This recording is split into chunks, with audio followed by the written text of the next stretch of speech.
Have you ever wondered how hackers gain unauthorized access to systems and data? It all comes down to a concept known as privilege escalation. In our increasingly digitized world, cyber threats are as prevalent as ever. From large multinationals to small startups and even individual users, no one is immune. These threats are not only omnipresent but also sophisticated, employing a multitude of tactics to infiltrate systems undetected. One such method is privilege escalation, a common stratagem used by cybercriminals to breach systems. How? By exploiting vulnerabilities or design flaws within a system, hackers are able to increase their access rights or privileges. This isn't just about stealing information, it's a way to seize control, manipulate systems, and potentially cause extensive damage. So what exactly is privilege escalation, and why is it such a powerful tool in a hacker's arsenal? Stay tuned to find out. In the world of cybersecurity, privilege escalation refers to the act of exploiting a bug, design flaw, or configuration oversight in an operating system or software application to gain elevated access to resources. It's like finding a secret passageway into a building's control room, where you suddenly have the power to manipulate the entire structure. To get a better handle on this, let's break it down into two main types: vertical and horizontal privilege escalation. Vertical privilege escalation, also known as privilege elevation, is akin to climbing a ladder. A user starts from a lower level, perhaps with restricted access, and exploits a vulnerability to ascend to a higher level of privilege.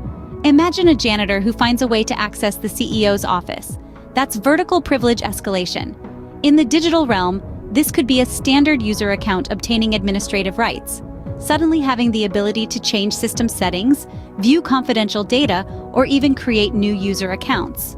On the other hand, horizontal privilege escalation occurs when a user with a certain level of restricted privileges manages to access functions or content reserved for a user at the same level, but within a different context. Think of it as moving sideways in a building from one office to another without changing floors. For instance, let's say you're an employee who has access to your own email account but not your colleagues'. If you somehow manage to access your colleagues' emails without changing your user status, that's horizontal privilege escalation. Both methods pose significant threats, as they can lead to unauthorized access, data breaches, and potential system hijacks. But don't worry, it's not all doom and gloom. By understanding what privilege escalation is, we can start to recognize its signs and devise strategies to prevent these cyber attacks. Understanding privilege escalation is the first step to preventing it. Now that we know what privilege escalation is, it's time to delve deeper into how it works. Picture this.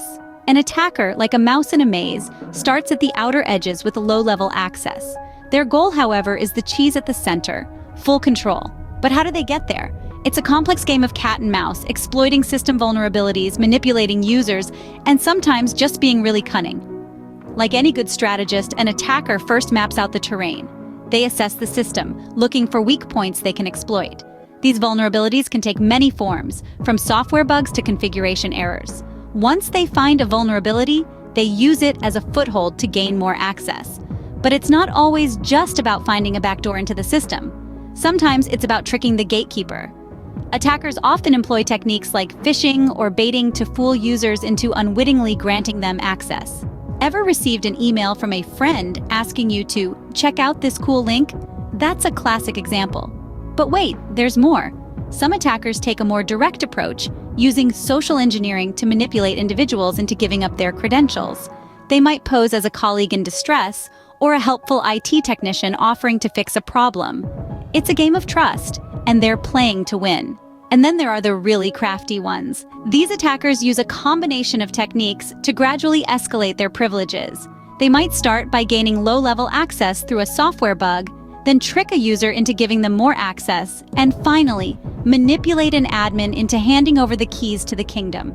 It's a multi-layered, methodical approach that requires skill, patience, and a deep understanding of systems and human behavior.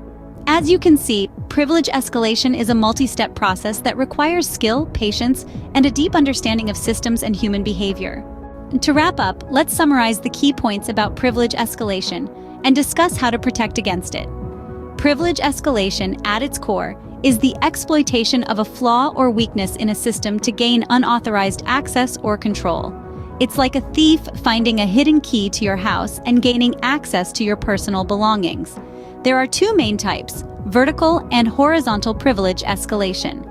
In vertical, or elevation of privilege, an attacker elevates their access rights to that of a higher-level user, say from a standard user to an administrator.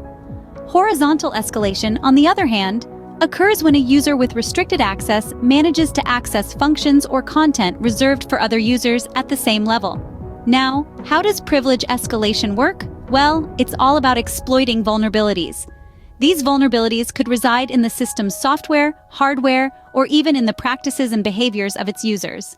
A hacker might, for instance, trick a user into running a malicious code or exploit a software bug to achieve their ill-intentioned goals. So, how do we prevent this digital sneak attack? It starts with regular system updates. These updates often include patches for known vulnerabilities, making it harder for attackers to exploit them. Think of them as constantly changing the locks to your house, keeping the thieves guessing. Next, implement strong password policies. Require complex passwords and frequent changes. It's like having a sturdy door with a high-quality lock. It might not stop the most determined thieves, but it will certainly slow them down and even deter some.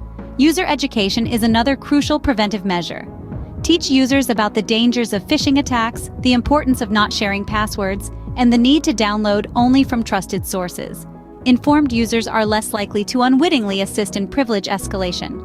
Finally, limit user privileges to necessary levels. Not everyone needs the keys to the vault. By ensuring users only have the access they need to do their jobs, you reduce the potential damage if an account is compromised. Remember, understanding and preventing privilege escalation is a crucial part of maintaining strong cybersecurity. Stay safe and vigilant.